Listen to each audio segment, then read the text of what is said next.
কংগ্ৰেছে অন্যায় কৰিছে মানুহক অন্যায় কৰাৰ পাছত ন্যায় বিচৰা মানুহক আৰু অন্যায় কৰিছে এক কংগ্ৰেছৰ স্বভাৱ কিন্তু মই শুনা মতে ৰাহুল গান্ধী ডাঙৰীয়াই আমগুৰিত খোজকাঢ়াৰ কথা আছিলে তেওঁ খোজকাঢ়িবলৈ সাহসেই নাপালে তাতে হেনো ঢুলীয়া নাচনী সকলো ৰৈ আছিলে তেওঁলোকক আদৰণি জনাব কিন্তু ন্যায় দিব নোৱাৰি অন্যায় কৰি ন্যায় দিব নোৱাৰি ৰাহুল গান্ধী ডাঙৰীয়া মই শুনা মতে তাৰ পৰা পলাইছে আমগুৰিৰ পৰা পলাইছে কংগ্ৰেছে অসমত একো বিশেষ কৰিবই নোৱাৰে আমি এনেকৈ আজি 13,700 দুটা পৰিয়ালক ৰেচন কাৰ্ড দিলোঁ আমি আকৌ এইকেইদিনতে অসমৰ 39 লাখ মহিলাক আমি কি দিম 10,000কৈ টকা দিয়াৰ ব্যৱস্থা কৰি লাখপতি বাইদেউৰ ফৰ্ম দিম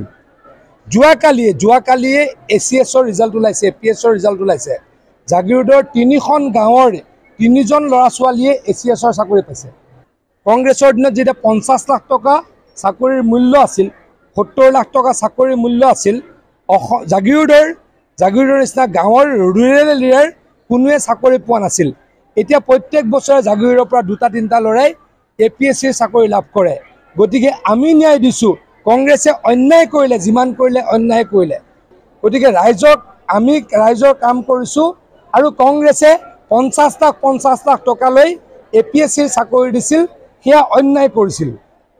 সেই অন্যায়ৰ ক্ষমা খুজক তেওঁলোকে ন্যায় যাত্ৰা কৰিবলৈ নালাগে অন্যায় কৰিছিলোঁ ক্ষমা খুজিছোঁ তাৰ কাৰণে তেওঁলোকে যাত্ৰা কৰক তেতিয়াহে হয়তো কোনোবাই ক'ৰবাত অলপ সহায় কৰিব গতিকে ন্যায় যাত্ৰা বাদ দিয়ক ক্ষমা খোজা যাত্ৰা কৰক তেতিয়াহে ক'ৰবাত হয়তো লাভ হ'ব একো লাভেই নাই ইয়াতে কোনো মানুহ নোলায় আৰু জাগিৰোড সমষ্টিটো সকলোতকৈ ফ্লপ হ'ব বুলি মই আশা কৰোঁ